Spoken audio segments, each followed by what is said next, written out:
Hey guys! Hey guys! Hi! I'm here. Hi! Jang here from ultimaterc.com. And I've got an early Christmas gift? Sort of. From me to you. Sort of. This is the Losi, how do you say that? 8ight. 8ight. Mini-8 is what it is. Just got this in from NorCal Hobbies, Union City, California.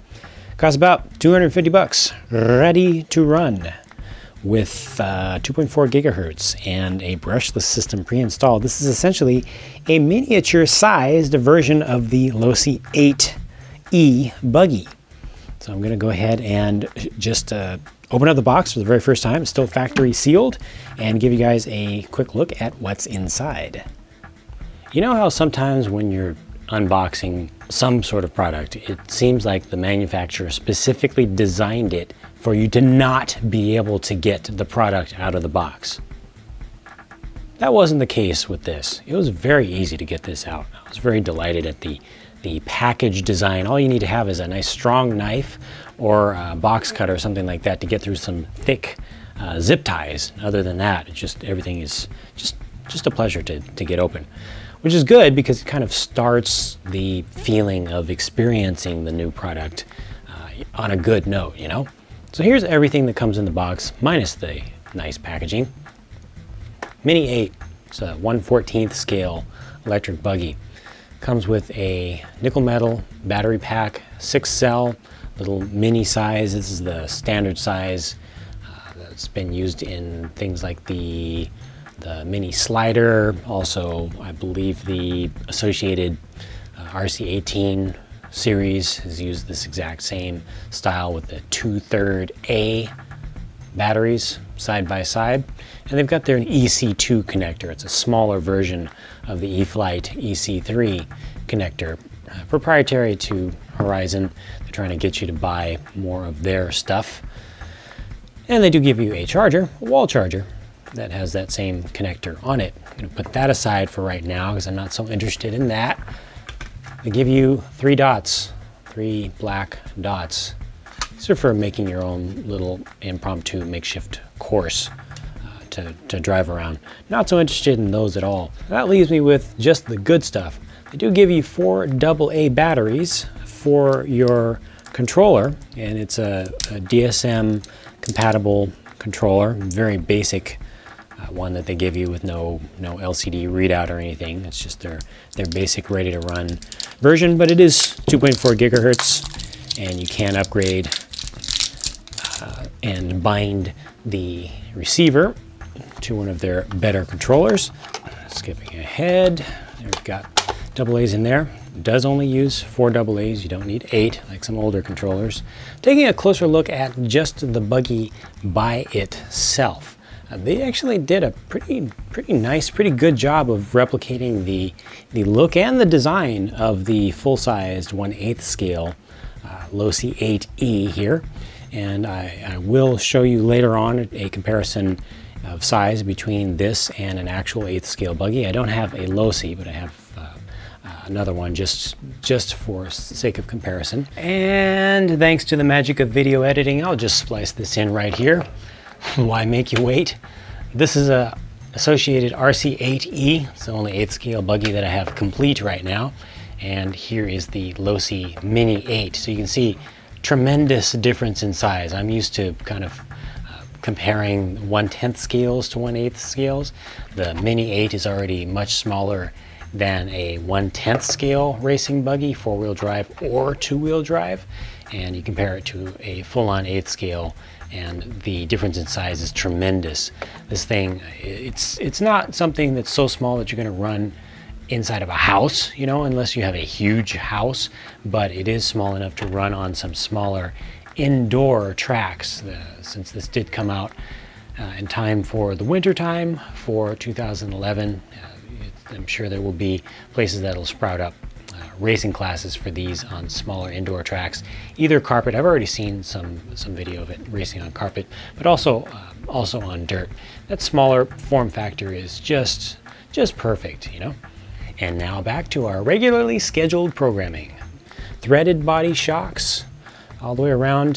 They do use 3mm hardware in most places, which is far superior to 2mm stuff that's often used on micros.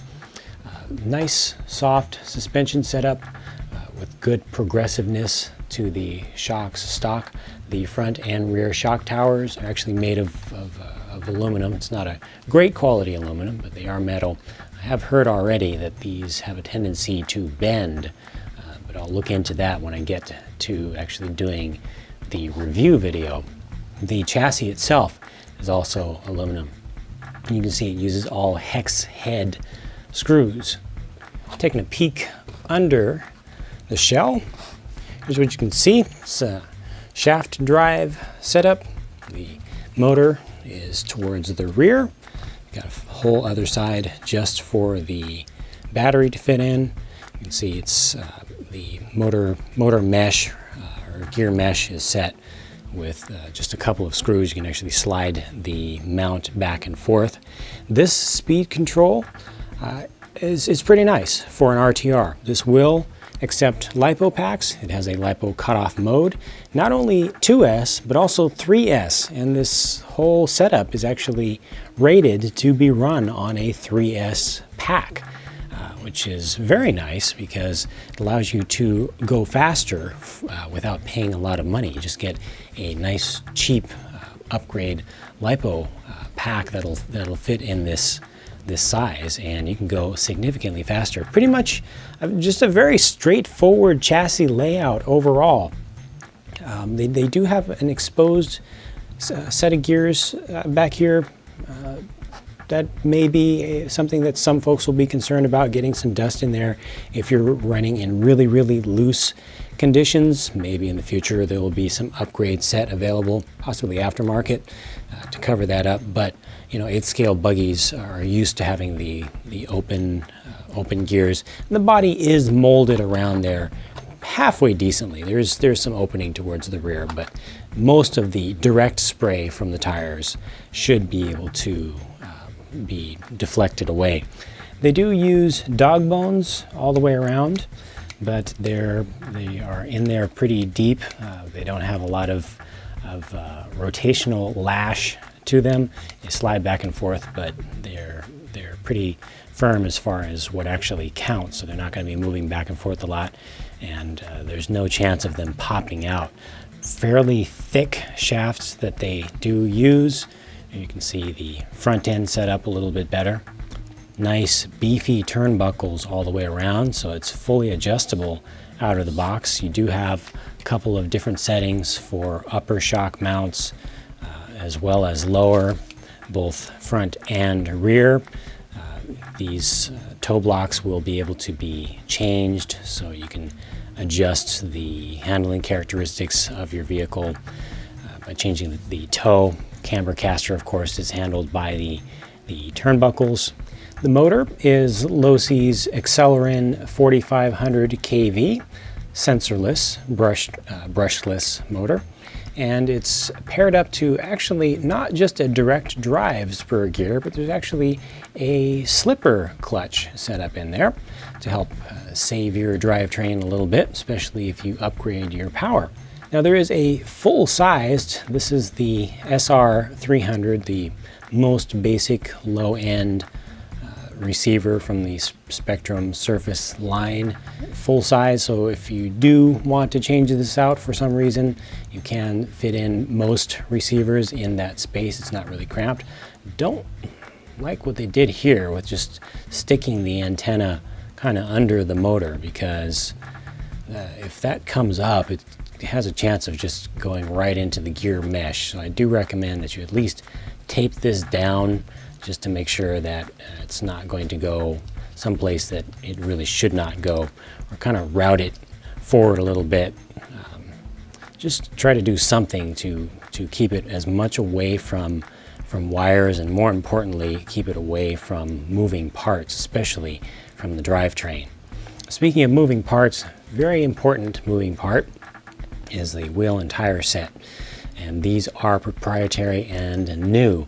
They do use 12mm hexes, so you should be able to find regular 1/10 scale wheels that will fit onto this, but they're going to be a little bit different in size. This being a 1/14 scale vehicle, you probably do want to stick to their actual specific wheel size. They're smaller in the front than in the rear, so do keep that in mind if you want to do some tire rotation. Just swap left to right. If you try to go front to back, you will end up with a very squirrely vehicle. These do have a fairly soft compound, not super soft, but it's definitely very compliant. They have some medium foams inside there, open cell foams. Feels pretty good. Build quality in general, it's glued together pretty well. I looked this over off camera and did not find any screws that looked like they were backing out or were put in poorly. All in all, it looks like a fairly high quality, well built vehicle to start with. So now what remains to be done after I tape this down, also off camera, is I need to charge up that battery, of course, and get that installed, and I will follow up with my first review video. I was not planning on getting one of these to begin with, but so many of you guys asked me to try this out that I decided, you know what? The public asks, I will deliver. So here it is. Now, if you're looking at this video pretty much in real time right after it was released, do note that there is some foul weather coming up right now, so there may be a delay before I get to the actual testing done, but I will get it up as soon as I can. Otherwise, by the time you're seeing this video, the review itself may be up, so look for that as a video response on this one. And also look for it on the Ultimate RC Network channel. Make sure that you're subscribed so you can always see the latest videos as they come up. And there will be a discussion thread about the buggy that you can find in the Mini and Micro forum on the friendly forums at ultimaterc.com. So thanks for watching, and I will talk to you again soon.